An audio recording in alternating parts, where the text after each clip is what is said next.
And today, one of the greatest English cricketers, Bob Willis, passed away. And he was one of the greatest bowlers I've ever seen, and a wonderful man who had the most incredible passion for Bob Dylan music. And he was a dear and wonderful man. And I'd like to dedicate this song to him. And wherever you are, Bob, you go bowling at him, okay? This is for you.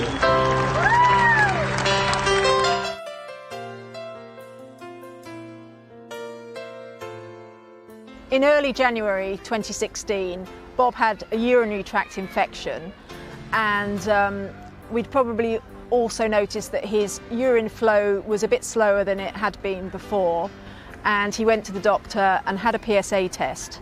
When a PSA test is over 4, it's described as raised, and his was 6.2, so he was advised to go and see a urologist. So I was actually quite angry in the way he told me, because it was via text message. I was living in Singapore at the time. I can read you the message if you'd like. So this was on the 9th of May 2016. Just letting you know that I'm having some treatment for non-life-threatening prostate cancer starting tomorrow. Don't worry, I think I'm in good hands. Going vegetarian. Cannot wait to see you in July. Love you so much. And then a million kisses, because that's what he did. But that was him, you know, see a positive out of it. I'm going vegetarian. And yes, unfortunately, I don't think he did think it was life-threatening, and none of us did. Well, I mean, the diagnosis process was terrifying. I felt sick the whole year. It just took such a long time, and we didn't even get to meet his sorry, let me see. Well, I mean, I'm absolutely useless at doctors and worry about absolutely everything, and it was terribly, terribly stressful. But we tried to not worry too much.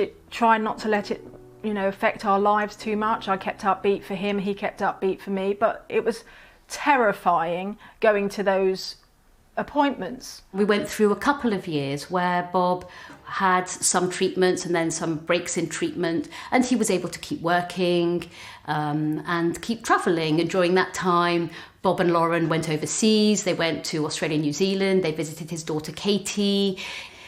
Later on, he did become more unwell, and he suffered with a number of symptoms which are quite common with advanced prostate cancer.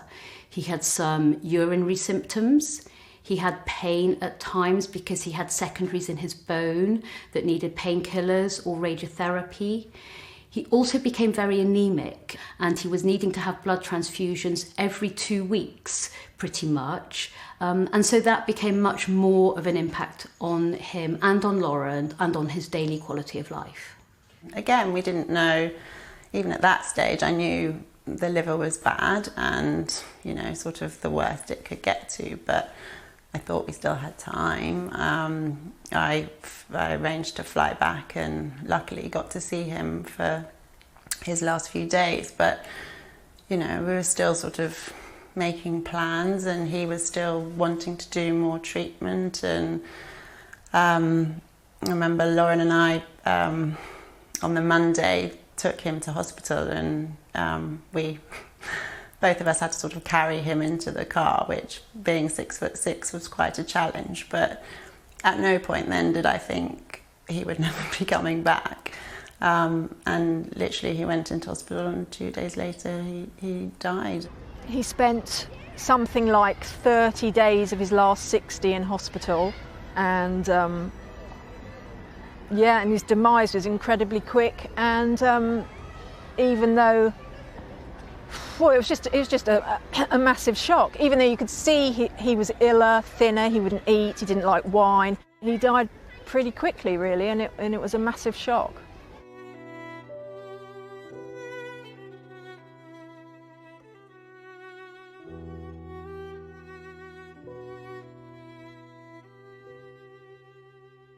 I think he would have been staggered by the public reaction to his passing. He really would. He might even have been embarrassed by it all, to be honest. And barely a day goes by without me thinking about what we did or where we are or circumstances. We have a saying in our house, Bob would have liked this. You know, if there's a nice wine there or a nice meal or a lovely view or we're on a nice walk, all of the things he really liked, Bob would have liked this. When Bob was alive with prostate cancer, I was very keen not to let people know about it. But as soon as he died, it seemed a sort of mission, and we could use his legacy to try and help other people having to go through that. Good afternoon and welcome to Birmingham, where Edgbaston is turning blue for the Bob Willis Fund.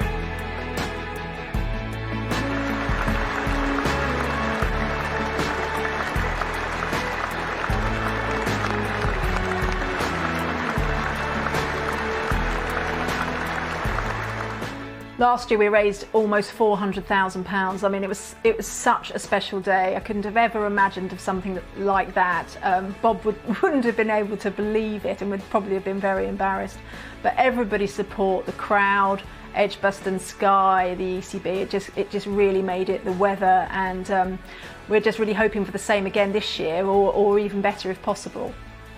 It was a great atmosphere, and one felt Bob was there. He'd been to Edgbaston so many hundreds of times in his career and taken so many wickets there. You felt he was taking a few more for the cause on this day. So it was a wonderful day. I hope you're all having a marvellous time here at Edgbaston. Everybody, please get your phones out. Get in your pocket and get your phone out. We have a really robust, rigorous process that makes sure we only fund research that's got a chance of making a difference for men. I'd say it's a little bit like if you were looking for a new bowler for the England Test team.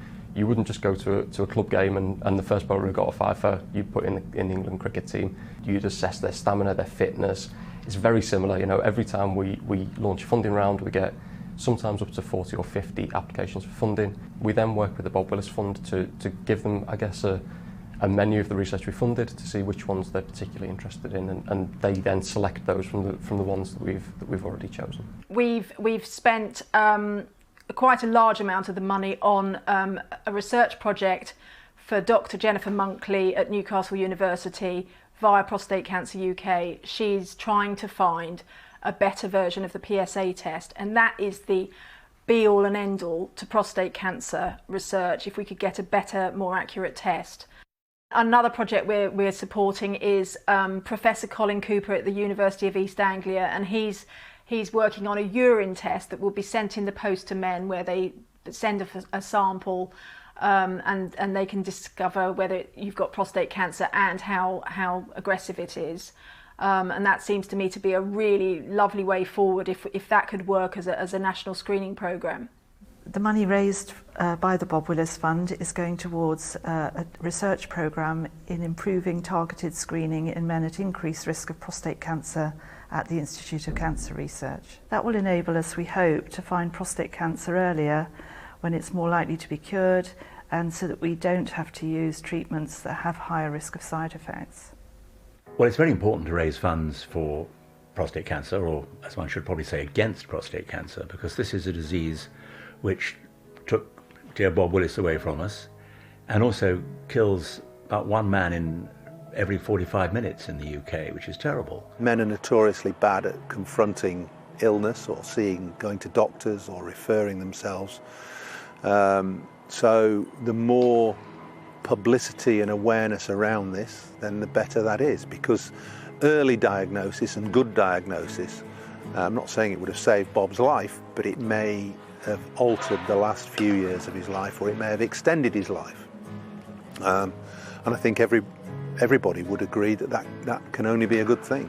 I think the biggest thing for me is that he will never meet his grandchildren, and yes, he met Jack.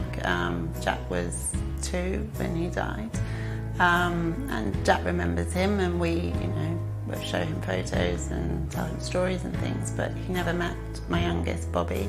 For all the daughters out there, and make your father go and do a test and keep pressuring them to do it, and husbands, and you really don't want to leave your family behind, because they will miss you very much once you're gone.